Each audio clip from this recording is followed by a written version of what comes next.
The Great Awakening. The Great Awakening was a religious revival in New England in the 1730s and 40s. So people had lost their religious fervor in the late 1600s, and in the early 1700s it was starting to pick up, and the Great Awakening was a big mass movement in America where everyone was kind of renewing their religious fervor, I guess.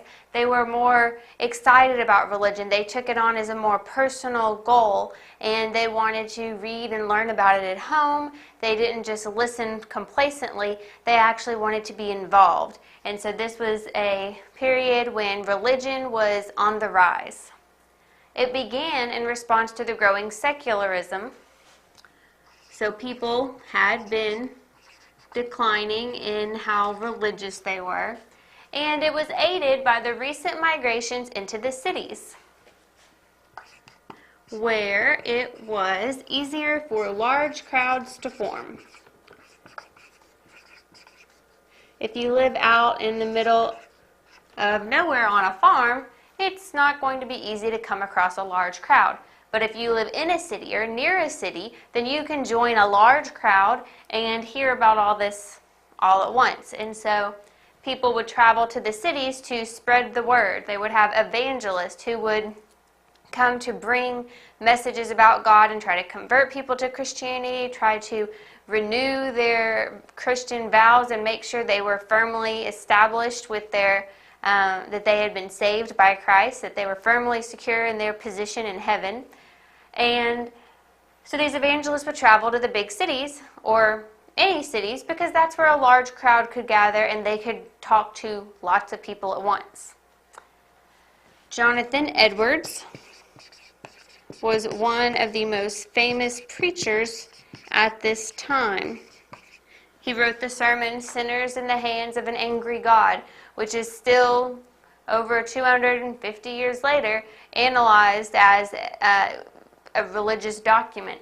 People go back and look at his sermon and try to get a better idea of what life was like at the time of the Great Awakening, what the spirit was like of the people, what religion was like at that time for the people. And Jonathan Edwards' sermon gives them one of the clearest pictures they have. And he was one of those evangelists that traveled, and he had his home parish where he would preach, but he also had a route, and he would go and he would preach to crowds in other cities besides his home church.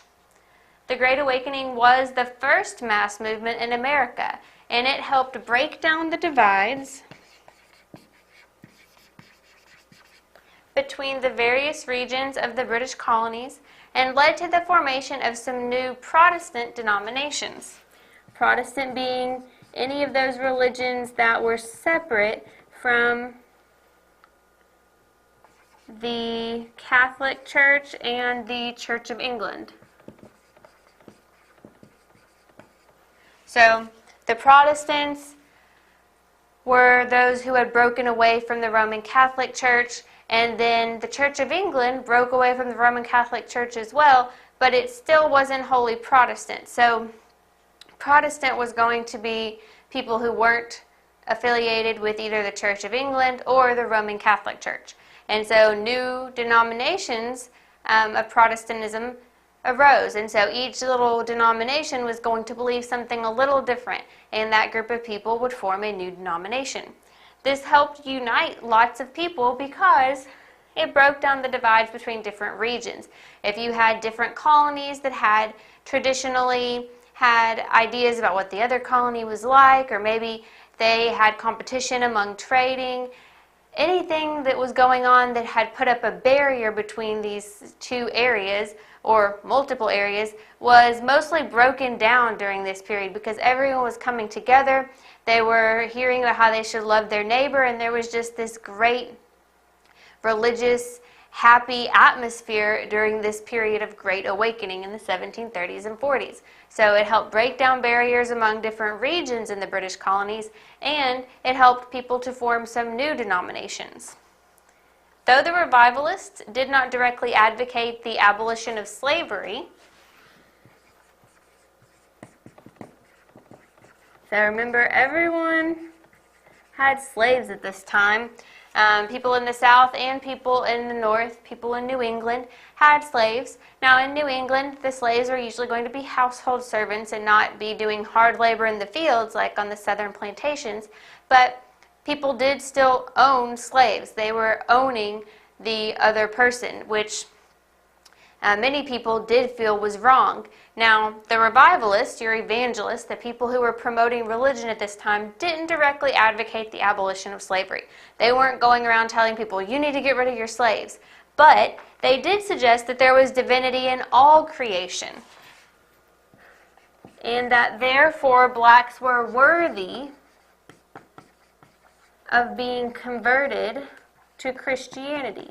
And this was important because one of the ways that people had said slavery was okay was that they were saying they were less than white people. They were less than human, and that made it okay for white people to own the black people. Well, with the revivalists suggesting that divinity is in all creation and that the black people were worthy of being converted to Christianity, that was putting them somewhat on the same level with the white people. And so that was a step toward abolition of slavery, even if the revivalists weren't directly promoting that. So, the Great Awakening was a religious revival in the 1730s and 40s. It led to lots of revivals happening in the large cities where crowds could form. And it broke down some barriers between different regions in the British colonies. It gave everyone something that they kind of had in common. But they did also form some new denominations at this time. In general, this was just a time where, after a decline in religious fervor, we now had a great uplifting of religious fervor in New England.